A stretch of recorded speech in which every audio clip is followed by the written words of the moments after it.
오늘 이야기의 주인공인 68세 박철수 씨는 서울 변두리의 작은 목수 공방에서 평생을 보냈습니다. 거친 손에는 40년간 나무를 다루며 생긴 굳은 살이 박여 있었고 등은 구부정했지만 눈빛만은 여전히 살아 있었습니다. 그가 아내 영희를 잃은 것은 30년 전 일이었습니다. 상민이가 태어난 지 100일도 안 되어 아내는 산후병으로 세상을 떠났습니다. 우리 둘째도 가져보는 게 어떨까? 갓난아이를 안고 누워있던 아내가 농담처럼 말했을 때 철수는 기뻐하기는커녕 얼굴이 일그러졌습니다.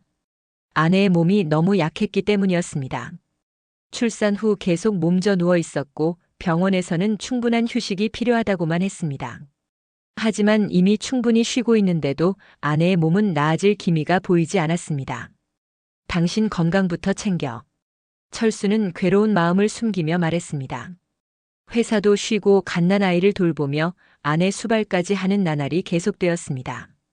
밤잠도 제대로 자지 못했고 몸이 두 개였으면 하는 마음이었습니다. 내가 얼른 나아서 우리 남편 고생 그만하게 해야겠어. 아내는 그렇게 말하곤 했지만 며칠 후 모든 것을 뒤로하고 철수의 곁을 떠나버렸습니다. 하루아침에 어린 아들과 단둘이 남게 된 철수는 아내의 영정사진을 끌어안고 엎드려 울었습니다. 하지만 슬퍼할 시간은 길게 주어지지 않았습니다. 품 안에서 우는 어린 상민이 때문이었습니다. 아이를 봐줄 부모님도 계시지 않아 철수는 직장을 그만둘 수밖에 없었습니다. 아이가 어느 정도 클 때까지는 집에서 할 수 있는 부업으로 생계를 이어갔습니다.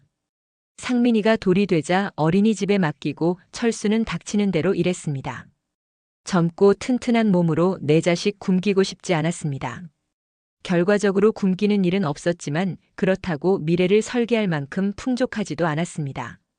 아빠가 만든 나무 장난감이 세상에서 제일 좋아요. 어린 상민이가 철수가 손수 깎아 만든 나무 자동차를 가지고 놀며 말했습니다. 원래 목수였던 철수가 아들을 위해 만든 장난감이었는데 동네에서 소문이 나면서 주문이 들어오기 시작했습니다.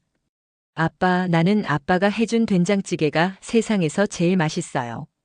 편식이 심한 상민이가 유독 좋아하는 음식이 철수가 끓인 된장찌개였습니다. 음식이라고는 하나도 할 줄 몰랐던 철수가 아들을 위해 터득한 몇 안 되는 요리 중 하나였습니다. 아들을 키우다 보니 늘 시간에 쫓겼습니다. 작은 공방을 차리면 아이도 함께 있을 수 있을 것 같았습니다. 그래서 철수는 모아둔 돈을 긁어 모으고 대출도 받아서 목수 공방을 열었습니다. 무작정 차린 것은 아니었습니다.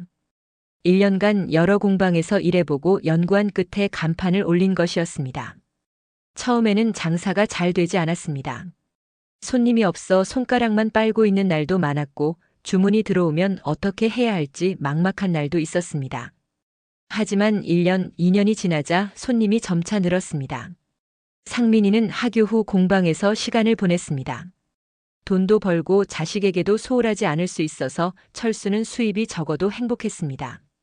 상민이가 중학교에 들어가면서부터는 동네에서 나름 유명한 목수 공방으로 자리 잡았습니다. 그렇게 번 돈으로 상민이를 남부럽지 않게 공부시키고 키울 수 있었습니다. 한 달에 수천만 원을 버는 대박 사업은 아니어도 충분히 두 부자가 먹고 살 만큼은 벌 수 있었습니다. 그때부터 철수의 인생도 조금은 평범해졌습니다. 상민이는 한 번도 쏙 썩인 일 없이 공부만 열심히 해서 좋은 대학, 좋은 직장에 들어갈 수 있었습니다. IT 회사에 취직한 상민이는 성실하고 능력도 좋아서 빠르게 승진했습니다. 10년 전 상민이의 결혼식장에서 아들과 며느리의 절을 받으며 철수는 생각했습니다. 이제 내 할 일은 끝났구나. 나중에 아내를 만나더라도 당당할 수 있겠구나. 그렇게 생각하며 눈물을 닦았습니다. 세월이 흘러 철수는 2년 전에 공방 문을 닫았습니다. 68세가 넘어서까지 하기엔 힘든 일이었고 이제는 일하지 않고도 편하게 살아갈 만큼 준비가 됐다고 생각했습니다. 40평대 아파트 한 채와 모아둔 예금, 그리고 국민연금으로 말년에 아들 고생시키지 않고 떠날 수 있을 것 같았습니다. 철수는 혼자만의 노후를 계획했지만 잘 살고 있을 거라 생각한 아들에게서 뜻밖의 말을 듣게 되었습니다. 아버지, 드릴 말씀이 있는데 오늘 퇴근 후에 집에 갈게요. 상민이와는 같은 동네에 살았지만 따로 살며 특별한 날에만 서로 왕래했습니다. 갑작스러운 방문을 알리는 아들의 말에 혹시 무슨 일이 있나 싶었습니다. 건강은 어떠세요? 편찮으신 데는 없으세요? 저녁에 찾아온 상민이가 물었습니다. 나야 건강하지. 근데 갑자기 무슨 일이야? 상민이는 머뭇거렸습니다. 제가 요즘 사정이 조금 안 좋아요. 철수는 깜짝 놀랐습니다. 좋은 직장에 다니며 돈도 잘 번다고 들었는데 어째서 사정이 안 좋다는 건지 이해가 안 갔습니다. 암호화폐 투자를 잘못했습니다. 집을 담보로 대출받아서 투자했는데 폭락하면서 죄송하지만 아버지 생각밖에 안 났어요. 어쩌다가 그런 일이. 상민이는 자세한 설명을 하지 않았습니다. 철수도 캐묻지 않았습니다. 하지만 도박을 하거나 나쁜 일을 할 아들이 아니었습니다. 무언가 사정이 있어서 상황이 좋지 않아진 것이겠다고 생각했습니다. 그래서 내가 어떻게 도와주면 돼? 당장 돈이 필요한 거야? 아니요, 아버지한테 돈을 받을 순 없죠. 근데 제가 고민을 많이 해봤는데요. 아버지도 이제 연세가 있으시고 저희 사정도 이러니까 저희가 집을 정리하고 아버지 집으로 들어오면 어떨까 해요. 이 집으로 너희가 들어와서 살겠다고. 철수는 눈이 휘둥그레졌습니다. 물론 아버지만 괜찮다고 하시면요. 그렇게 어려운 상황인 거야? 아이는 커가고 돈 나갈 때는 많은데 일이 이렇게 꼬여서. 상민이의 말에 철수도 누군가가 목덜미를 꽉 움켜쥔 것처럼 숨이 답답했습니다. 늙어서 아들에게 의탁하지 않으려고 남들이 퇴직해서 놀 때도 계속 일했는데 이렇게 갑작스럽게 같이 사는 것을 의논하게 될 줄은 몰랐습니다. 난 괜찮다. 그런데 준호 엄마는 불편하지 않겠어? 결국 철수의 대답은 긍정적이었습니다. 다만 걱정은 있었습니다. 준호 엄마도 그러겠다고 할 거예요. 그래도 서로 서운하지 않게 잘 상의해야지. 그리고 너도 신중하게 생각해봐라. 시간 지나서 내가 더 나이 들면 오히려 너한테 짐이 될 수도 있잖아. 그 부분까지도 생각하고 말씀드린 거예요. 아버지 더 나이 드시면 어차피 제가 모시고 살 텐데 조금 더 앞당겼다고 생각해요. 상민이의 말에 철수는 천천히 고개를 끄덕였습니다. 2달 후 상민이와 며느리 수연 그리고 손자 준호까지 철수의 집으로 들어왔습니다. 그 사이에 도배를 새로 했고 아들 가족의 살림살이도 들어와 집이 가득 차게 됐습니다. 아버님, 저희 오니까 집이 확실히 다르네요. 혼자 계실 때보다 생기 넘치고 좋아요. 수연이 밝게 말했습니다. 철수는 걱정거리들을 뒤로 밀어두고 진심으로 기뻐했습니다. 알게 모르게 혼자 지내는 삶이 적적했던 것 같았습니다. 물론 아들 가족과 함께 사는 생활이 모두 좋을 거라고 생각하지는 않았습니다. 하지만 이왕 이렇게 된 거 다 함께 잘 살아보자고 다짐했습니다. 아버님, 이거는 치울게요. 그렇지만 생각보다 불편한 점은 더 많았습니다. 식탁에 휴지는 전용 케이스에 넣어서 놔야 해요. 항상 같은 곳에 놓여있던 두루마리 휴지를 수연이 치우면서 말했습니다. 그래도 이건 아니죠. 케이스에 들어있는 것도 아니고. 철수는 늘 그렇게 두고 써서 전혀 이상한 점을 못 느꼈습니다. 그때그때 뜯어서 쓰면 되니 편했습니다. 갑에 들어있는 걸 놓으셔야지. 이거는 화장실에서 쓰는 휴지예요. 밥 먹을 때마다 속이 미식거려요. 아, 그랬네. 이건 정말 몰랐네. 이런 사소한 것은 철수도 전혀 거리낌 없이 바꿀 수 있는 생활 습관이었습니다. 하지만 상민이가 출근하고 준호가 학교에 가면 대부분 집에는 수연과 둘이 있기 때문에 수시로 잔소리를 들어야 했습니다. 여럿이서 살기에 혼자 살던 때처럼 똑같이 살 수는 없겠지만 가끔은 도가 지나칠 때도 많았습니다. 아버님, TV 소리 좀 줄여주세요. 준호가 온라인 수업해야 된대요. 거실과는 다소 떨어져 있는 준호의 방을 가리키며 수연이 말했습니다. 저녁밥을 먹기 전 뉴스를 보고 있었는데 리모컨을 들어 아나운서의 목소리가 거의 들리지 않을 정도로 볼륨을 낮춰야 했습니다.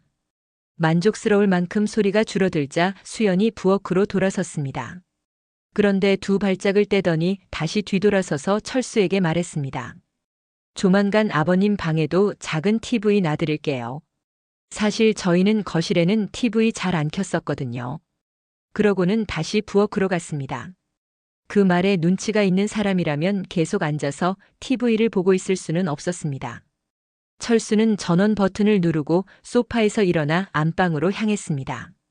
그리고 침대에 누워 휴대폰을 켰습니다. 그렇게 20분 누워있으니 상민이가 방문을 열고 물었습니다. 아버지, 저 퇴근했어요.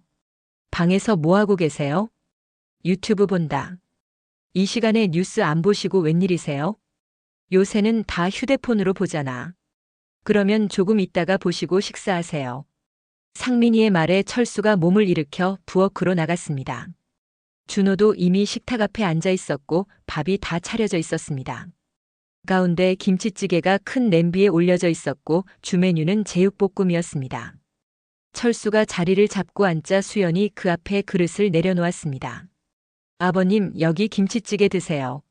수연은 반찬들이 담긴 작은 접시들을 철수 앞에 두었습니다.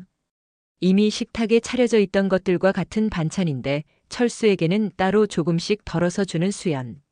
왜 맨날 이렇게 반찬을 여러 군데 두는 거야? 설거지만 힘들게. 아버님 드시기 편하라고 따로 담아드리는 거지. 상민이가 그게 왜 안 된다고 하면서도 어른 몫을 따로 챙기는 것에 대해 더 이상 뭐라 하지 않았습니다. 그래서 철수도 그게 다 자신을 챙기는 수연의 마음이라고 생각했습니다. 수연은 젓가락질하는 철수의 손놀림을 유심히 지켜보았고 철수는 대수롭지 않게 생각했습니다. 다음 날 낮 철수는 빨래를 널고 있었습니다. 늙은이 하나 더 생기면서 늘어난 빨래를 조금이라도 줄여주려는 마음이었습니다. 날씨가 제법 쌀쌀해졌는데 환기 다 했으면 창문 이제 닫자. 아니에요. 자꾸 뭐가 춥다고 그러세요? 아직 더워요. 수연의 말에 팔에 소름이 돋는데도 창문 앞에서 빨래를 널었습니다. 아버님, 집에만 계시지 말고 노인정에 다니시는 게 어떨까요? 빨래를 다 널고 소파에 앉으니 수연이 말했습니다. 노인정에? 종일 집에서 심심하지 않으세요?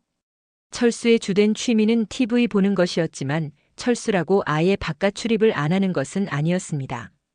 종종 지인을 만나러 나가기도 했는데 수연은 철수가 주기적으로 외출하길 바라는 듯 했습니다. 외출해서 점심을 안 먹겠다고 하면 눈에 띄게 좋아하던 수연을 떠올려 보면 아마 철수의 추측이 맞을 듯 했습니다. 그래서 철수는 다음 날부터 아파트 단지에 있는 노인정으로 내려갔습니다. 사람들이랑 같이 얘기하는 것보다는 집에서 TV 보고 화분에 물 주는 게 더 좋았지만 수연에게 떠밀려 매일 집 밖을 나설 수밖에 없었습니다. 그렇다고 수연을 탓할 수도 없었습니다. 철수도 혼자 지낼 때는 귀찮아서 끼니를 거르는 때도 종종 있었는데 수연은 시아버지의 밥을 매일 끼니마다 차려줘야 하니 그 수고로움이 상상이 안 갔습니다. 그러던 어느 날이었습니다. 오늘은 약속이 있어서 나갔다 올 거야. 노인정 안 가시고요? 오늘은 못 가지. 근데 오후 늦게 올 거니까 점심밥은 차리지 마라. 그 말에 어두워졌던 수연의 표정이 다시 밝아졌습니다. 네, 저도 약속이 있어서 나갔다 올 거예요. 철수는 10시쯤 현관문을 나섰습니다. 그리고는 생각보다 일찍 집에 들어오게 되었습니다. 만나기로 했던 지인이 집에 일이 생겼다며 급하게 돌아가는 바람에 철수도 점심만 먹고 집으로 돌아왔습니다. 수연은 약속이 있다더니 아직 나간 듯 보이지 않았습니다. 철수는 거실에서 TV를 조금 보다가 낮잠을 자기 위해 방으로 들어갔습니다. 그렇게 잠에 빠져들었고 정신이 들었을 땐 얼마간의 시간이 지났는지 알 수 없었습니다. 조용한 거실에서 수연의 목소리가 조근조근 들려왔습니다. 약속이 있다던 수연이 돌아온 것을 보면 시간이 상당히 흘렀는 듯해서 철수가 몸을 일으켜 앉았습니다. 잠을 깨기 위해 마른 세수를 하고 있는데 수연의 목소리가 점점 커졌습니다. 그래서 의도치 않게 통화 소리를 듣게 되었습니다. 새벽부터 기침소리에 미쳐버리겠어. 나이 들면 잠이 없대잖아. 노인 냄새 그런 건 아직 모르겠는데 그냥 같은 공간에 있는 것만으로도 기가 빨리는 거 뭔지 알겠어? 아니 그냥 아무 말 없이 방 안에서 몇 시간씩. 나도 신경 쓰이고 힘들어. 시아버지 모시고 사는 건 그런 거야. 그게 쉬운 줄 알아? 너도 남편한테 분명하게 싫다고 해. 나는 내가 지은 죄가 있어서 어쩔 수 없이 들어왔지만 안방은 아버님이 쓰지 당연한 거 아니야. 그래야 화장실을 따로 쓸 거 아니야. 유난이라고? 너도 노인이랑 살아봐. 다 신경 쓰이지. 반찬이나 찌개 같은 것도 꼭 따로 담아서 줘야 해. 왜긴 왜야. 노인네 침 묻은 숟가락 젓가락으로 집었던 음식 나까지 먹기 싫으니까 그렇지. 너는 안 그럴 줄 알아? 겪어봐야 알아. 나는 이제 TV 소리도 듣기 싫어. 마음 같아서는 시아버지 원룸이라도 구해드리고 싶은데 그 말했습니다가는 남편한테 욕먹겠지. 철수는 숨을 죽이고 있었습니다. 친구와 통화하는 듯한 수연이 말하고 있는 대상이 바로 자신이었기 때문이었습니다. 아들의 가족과 함께 산다고 철수 또한 감수해야 하는 불편함이 컸습니다. 하지만 같이 살게 된 이상 서로 맞춰가야 한다고 생각하고 참고 살았습니다. 그런데 의도치 않게 수연의 본심을 들어버린 지금 충격이 컸습니다.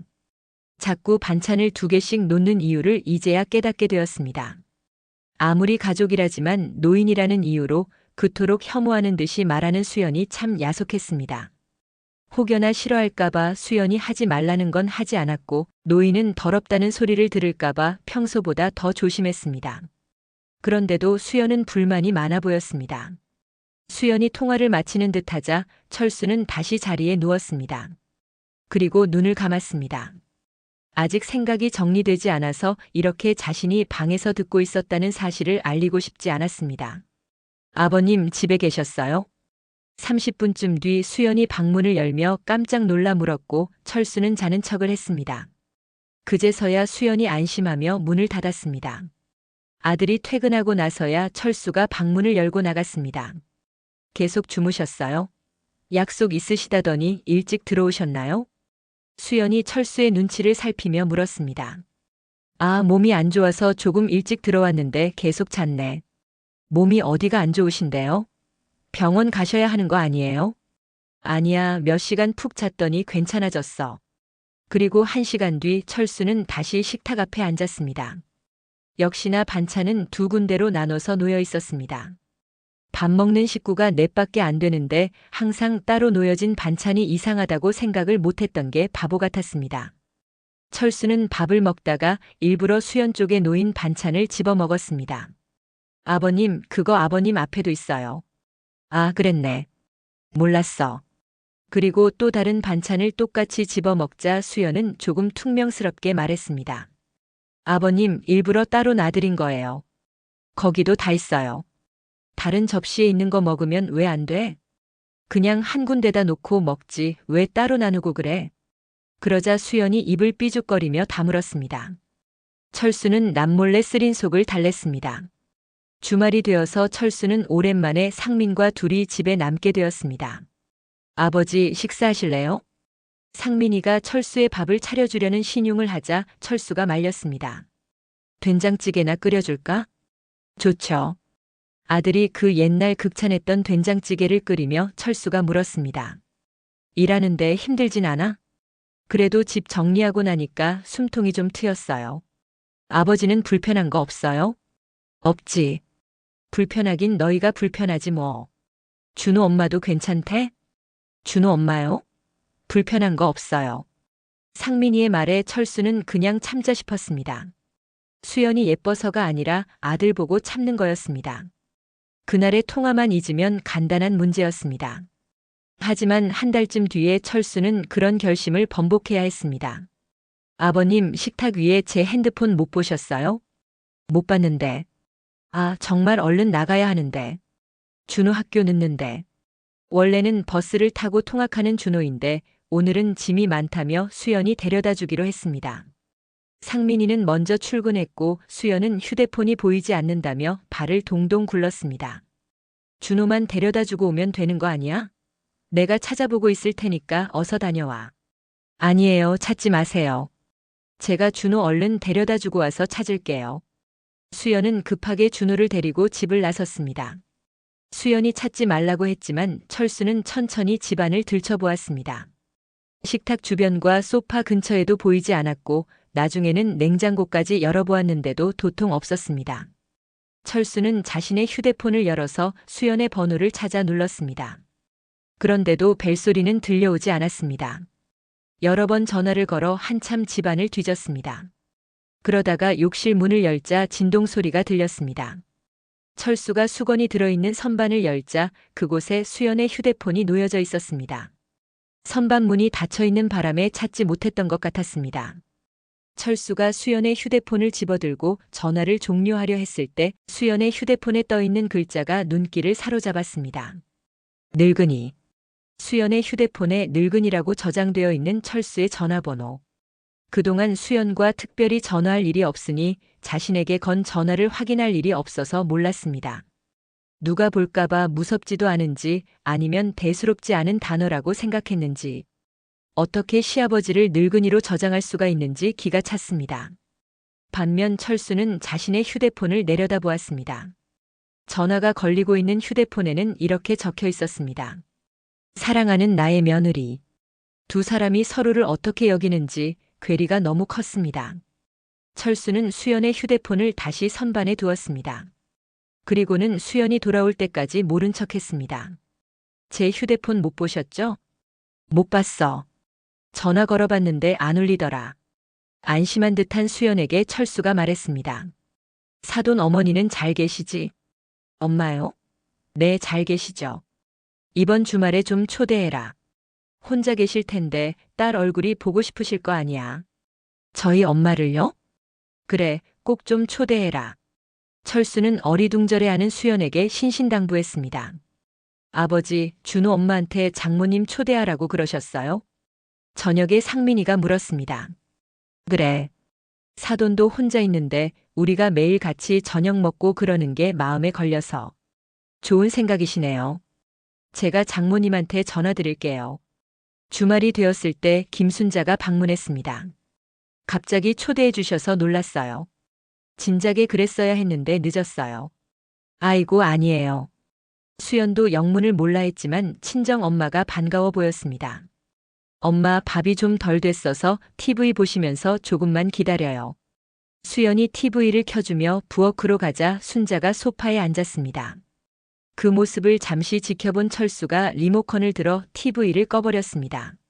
순자가 어리둥절한 표정으로 철수를 쳐다보자 말했습니다. 우리 며느리가 거실에서는 TV 못 보게 하거든요. 시끄럽다고 하네요. 못 보게 한다니요? 노인네들은 귀가 잘 안 들리니까 소리를 크게 틀고 보잖아요. 준호가 방에서 숙제하고 있을 텐데 방해되지 않게 TV는 보지 마세요. 아, 네. 순자가 어색하게 대답했습니다. 나란히 소파에 앉아있자 멋쩍었는지 순자가 일어나며 물었습니다. 저 화장실 좀 쓰려고요. 아, 저기 안방 화장실 쓰세요. 네? 안방 화장실이요? 보통 손님은 거실 화장실을 쓰니 순자가 깜짝 놀라 물었습니다. 거실은 상민이, 수연이, 준호 이렇게 3명만 쓰거든요. 노인들은 안방 화장실 써요. 순자는 주춤주춤 일어나 안방으로 들어갔습니다. 그리고 순자가 화장실에서 나왔을 때 철수는 창문을 활짝 열어젖혔습니다. 안 추우세요? 찬바람이 쌩하니 들어치자 팔을 비비며 순자가 물었습니다. 아, 저는 추운데 젊은 사람들은 덥다고 그러더라고요. 지금은 젊은 사람들도 추울 것 같은데요. 아니에요. 우리 며느리 말을 들어야죠. 그러자 순자도 철수의 행동이 이상한 듯 했습니다. 철수의 말에 이제는 어리둥절한 표정으로 수연이 있는 부엌 쪽을 힐끔거렸습니다. 조금 후에 낮에 철수가 시장에서 사온 해물로 수연이 큰 대접에 해물찜을 해서 내왔습니다. 해물을 좋아하신다고 하길래 아이고, 뭘 이렇게까지 차리셨어요. 우리 며느리가 다 차린 거죠. 감사히 잘 먹겠습니다. 순자가 젓가락을 들며 인사하자 철수는 잠시만 기다리라며 일어났습니다. 그러고는 작은 접시를 기저와 접시에 해물찜을 조금 덜었습니다. 우리는 여기 이렇게 덜어서 먹으면 돼요. 같이 놓고 먹으면 되는데요. 왜 굳이? 우리 며느리가 저한테는 늘 이렇게 따로 주거든요. 순자가 어리둥절해 하면서도 접시를 받아들었습니다. 오늘은 왜 반찬을 따로 안 줘? 아니, 왜 반찬도 따로 나눠요? 저도 처음엔 이상했는데 젊은 사람들은 노인네가 집었던 음식은 같이 먹고 싶지 않다고 하더라고요. 그러니까 우리 노인네들은 이렇게 따로 먹자고요. 아까부터 자꾸 노인. 왜 그러시는 거예요? 사돈께서 저를 이렇게 초대하셔서 왜 이런 취급을 하시고 부르신 거예요? 순자의 얼굴이 울그락불그락해졌고 상민도 안절부절 못했습니다. 아버지, 왜 그러세요? 그리고 수연만 얼굴이 사색이 되어 있었습니다. 도대체 노인은 화장실도 따로 쓰라 그러시고 아까부터 정말 이상하시네요. 이상하세요? 당연히 이상하죠. 거실에서 TV 못 보게 하시고 말이에요. 철수가 수연을 향해 물었다. 수연아, 사돈이 이게 다 이상한 거라고 하는데 너는 어떻게 생각하니? 수연이 꿀먹은 벙어리가 되었습니다. 사실 이게 다 우리 며느리가 알려준 건데 말이에요. 냄새 나는 노인네랑은 같은 공간에 있는 것도 싫다 그래서 저는 억지로 노인정에 다니고 있어요. 오해하신 거예요, 아버님. 그러게요. 저희 딸이 어째서 그런 말을 하나요? 아버지, 그게 무슨 말씀이세요? 철수가 조용히 휴대폰을 들어 수연에게 전화를 걸었습니다. 그러자 식탁 옆에 올려져 있던 수연의 휴대폰이 요란스러운 벨소리를 내며 진동했습니다. 철수가 수연이 집어가기 전에 얼른 휴대폰을 들어 보여주었습니다. 그리고 우리 며느리가 저를 이렇게 저장해 두었네요. 화면에는 늙은이라고 표시되어 있었습니다. 그러자 순자도 상민도 경악하는 표정을 지었습니다. 여보, 수연아, 아니야. 저건 장난으로 그런 거야. 그리고 아버님이 오해를 하신 거야.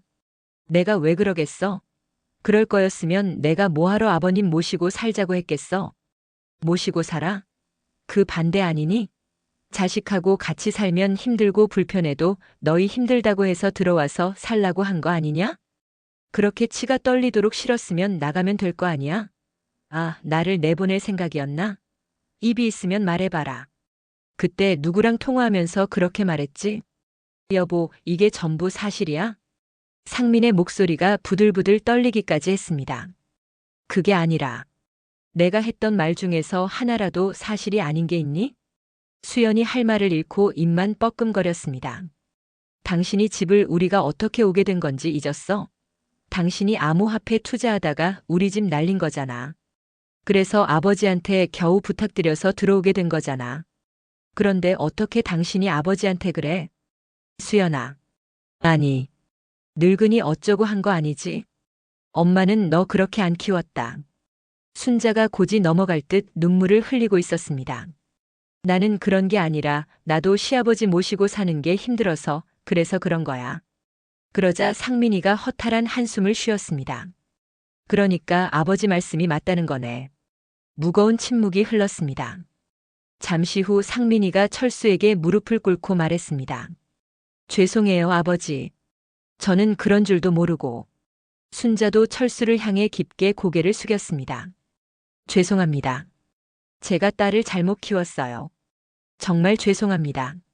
철수도 무겁게 숨을 내쉬었습니다. 아들을 무릎 꿇리고 사돈을 고개 숙이게 하기 위해서 한 말은 아니었습니다. 하지만 그대로 둘 수도 없었습니다. 어쨌거나 내 아들의 아내이니 잘못을 바로 잡아주어야 했습니다. 하지만 아들 가족이 집에 들어오게 된 배경을 처음 알게 된 철수는 더욱 착잡한 심정이었습니다. 조금 후에 순자는 집으로 돌아갔고 수연은 철수 앞에서 눈물만 흘리고 있었습니다. 이 집에서 다시 나가자. 한참 후에 상민이가 입을 떼자 수연이 깜짝 놀랐습니다. 아니야, 내가 다 잘못했어. 아니, 짐 싸. 밤중에라도 나가겠다고 해. 아버지, 준호만 좀 부탁드려요.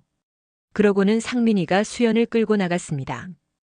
아무 일도 안 벌어질 것이라고 생각하진 않았지만 상민이가 이렇게까지 반응할 줄은 몰랐습니다. 그리고 다음 날이 될 때까지 상민은 돌아오지 않았습니다. 다음 날 오후쯤 되어서야 혼자 돌아왔습니다.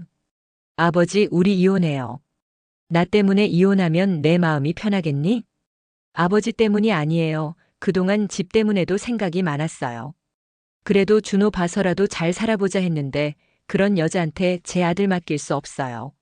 상민의 말에 철수는 침묵했습니다. 준호 엄마는 어떻게 하고? 장모님 댁으로 보냈어요. 그리고 나중에 법원에서 만나기로 했어요. 철수는 얼떨떨했습니다. 무언가 순식간에 진행되고 있는 듯 했습니다. 그래도 이혼은 신중하게 생각해봐야 해. 준호 엄마잖아. 신중하게 생각한 지 1년 넘었어요. 아버지 때문이 아니니까 걱정 마세요. 그런데요, 아버지. 남편의 아버지를 그런 취급하는 여자면 미래를 함께할 수는 없는 거잖아요. 철수는 무어라 대답하지 않았지만 침묵은 긍정을 담고 있었습니다.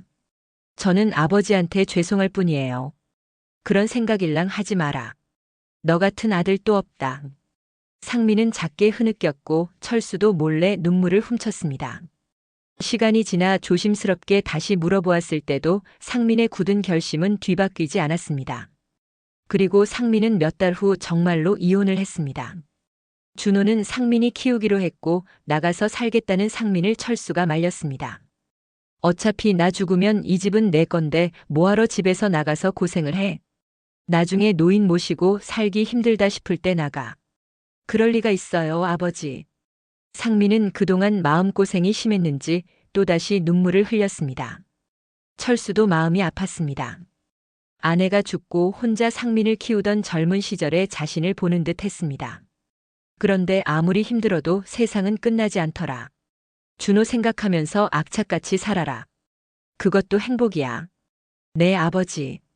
철수는 어쩐지 작아진 듯한 상민의 어깨를 두드렸습니다. 가진 것 없고 못 배운 자신도 이렇게 아들을 키웠는데 철수의 아들은 더 낳으면 낳았지 부족하지 않을 것임을 확신했습니다. 그리고 1년이 지났습니다. 철수는 동네 경로당에서 친구들과 이야기하고 있었습니다. 철수야, 아들이 이혼했다며? 손자 키우기 힘들지? 힘들긴 뭐가 힘들어. 가족이니까 당연한 거지. 그래도 며느리 있으면 좋았을 텐데. 철수가 고개를 저었습니다. 가족은 혈연이나 결혼으로만 되는 게 아니야. 서로 존중하고 사랑할 때 진짜 가족이 되는 거지. 집에 돌아가니 상민이 준호 숙제를 봐주고 있었습니다. 아버지 오셨어요? 저녁 준비할게요. 내가 할게. 너는 준호 숙제나 봐줘. 할아버지가 해주는 김치찌개가 제일 맛있어요. 준호의 밝은 웃음소리가 집안을 가득 채웠습니다. 철수는 생각했습니다. 진짜 가족이란 이런 것이다라고 말이죠. 서로를 있는 그대로 받아들이고 불편함보다는 사랑을 선택하는 것. 그리고 어려울 때 서로 의지하는 것. 하늘에 있는 아내에게 이제 당당하게 말할 수 있을 것 같았습니다. 여보, 우리 아들 제대로 키웠어.